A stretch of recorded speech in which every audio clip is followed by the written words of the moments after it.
The 2026 season is poised for a significant transformation in technical regulations, ushering in a new era for Formula One. The upcoming engines will propel cars characterized by reduced dimensions, shorter, narrower, and lighter than their current counterparts. This regulatory overhaul presents an opportunity for any team to elevate their performance and surprise the sporting world with newfound speed. However, the FIA aims to curb premature development for the upcoming regulations by implementing rule changes. Simultaneously, substantial modifications to the calendar have left fans disappointed.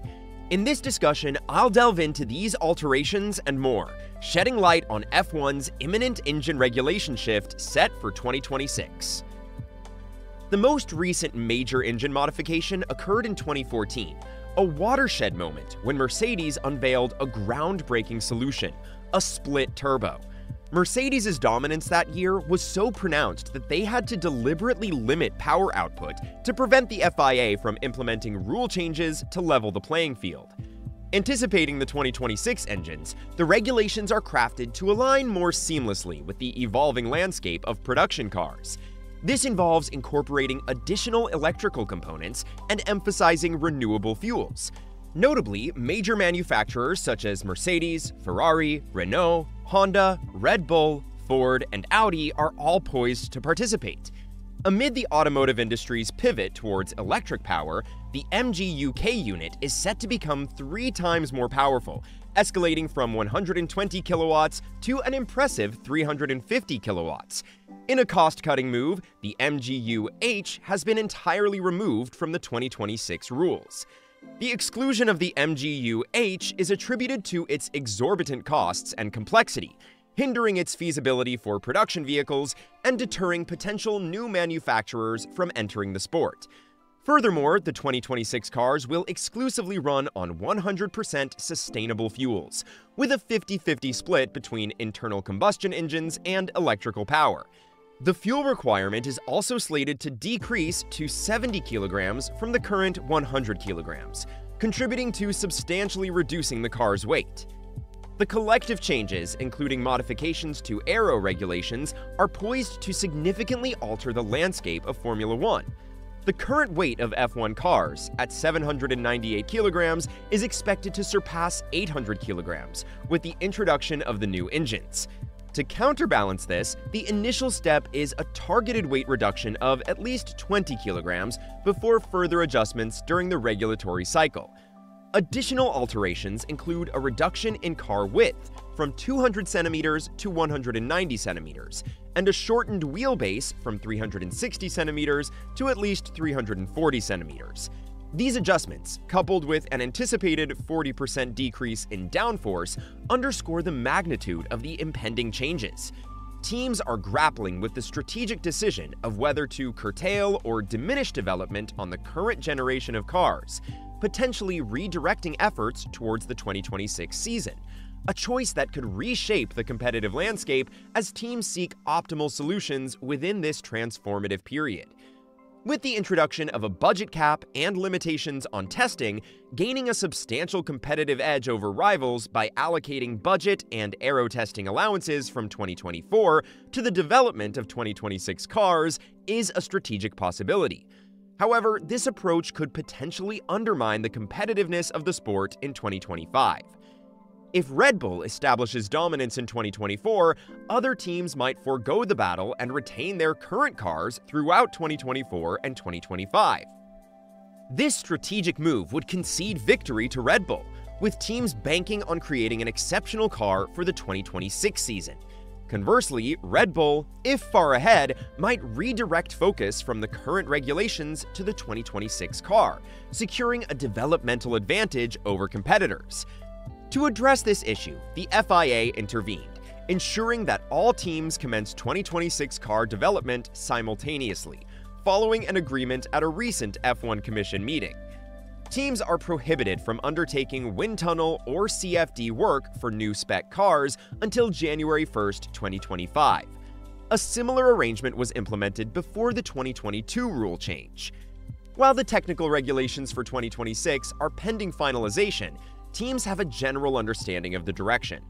Although F1's technical regulations remain unchanged for 2024 and 2025, the development restriction aims to prevent early advantages before January 1, 2025. Sporting regulations now dictate that testing for the 2026 season between December 1st and January 1st, 2025 is prohibited. Restricted wind tunnel testing, RWTT, is allowed only with scale models complying substantially with the 2023, 2024, or 2025 F1 technical regulations. Similarly, a parallel rule prohibits any 2026 CFD simulations until the end of 2024. The 2024 F1 sporting regulations also bring notable changes, including eliminating alternative tire allocations and increasing the number of days allowed for Pirelli tire testing from 35 to 40. Moreover, teams now have the flexibility to conduct tire testing throughout the year, as opposed to being restricted to a specific period between the first race and December 15th. Additionally, the regulations incorporate 4 designated days for an FIA project aimed at reducing spray during wet weather races. This initiative follows an unsuccessful experiment at Silverstone in July, and the allocated testing days are intended to refine spray reduction techniques and improve driver visibility. Beyond the technical regulations, Formula One is poised for significant changes in 2026. There are reports of a new street circuit in Madrid being announced as the host for the Spanish Grand Prix in 2026, potentially replacing the long-standing Circuit de Barcelona-Catalunya, which has hosted Spain's F1 race since 1991. The proposed street track around Madrid's IFEMA Convention Center, near Real Madrid's training ground, signifies a strategic move by F1 chiefs to revamp the racing scene in Spain. While Barcelona holds a contract until 2026, F1 has registered trademarks for the name Formula One Madrid Grand Prix. The possibility of 2 races in Spain after 2026 exists, although it is widely deemed improbable. The reported 10-year contract for Madrid from 2026 raises questions about the fate of Barcelona's final year, with one possibility being the occurrence of 2 Spanish Grand Prix in 2026. A situation not unprecedented in F1 history.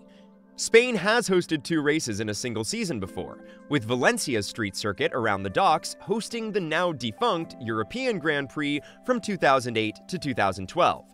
F1 CEO Stefano Domenicali confirmed in March that Madrid officials were actively working on bringing a race to the city, expressing delight at the growing interest in F1 in Spain, fueled by the passion for drivers like Fernando Alonso and Carlos Sainz. While Madrid last hosted a Grand Prix in 1981 at the Yarmouth Circuit, the anticipated new venue promises to be a modern and dynamic addition to the F1 calendar. However, it's noteworthy that the prospect of more street circuits has not been universally embraced by the majority of the fan base, despite F1's enthusiasm for expanding its global popularity. Typically, street circuits are associated with fewer overtaking opportunities and limited racing action, although the recent Las Vegas Grand Prix deviated slightly from this trend. The idea of a circuit in Madrid has been in development for a while, with Formula One and Liberty Media leading this ambitious project. The layout, predetermined before its public unveiling, was envisioned to span the city, incorporating Madrid's main fair pavilions and the iconic Real Madrid Stadium. The projected total length of the circuit was around 5 kilometers. However, the revelation of the circuit layout sparked controversy, particularly due to the inclusion of a roundabout in the design. This specific detail left motorsport enthusiasts perplexed and triggered substantial debate. Responding to fan reactions, a revised layout proposal was swiftly released, omitting the contentious roundabout feature. What are your thoughts on relocating the Spanish Grand Prix to a street circuit in Madrid? Do you believe it's a positive decision, or should the race maintain its historical venue near Barcelona? Additionally, what is your stance on the 2026 testing ban? Feel free to share your opinions in the comments below. If you find our videos enjoyable, give us a thumbs up and hit the subscribe button. Your support holds significant value for us.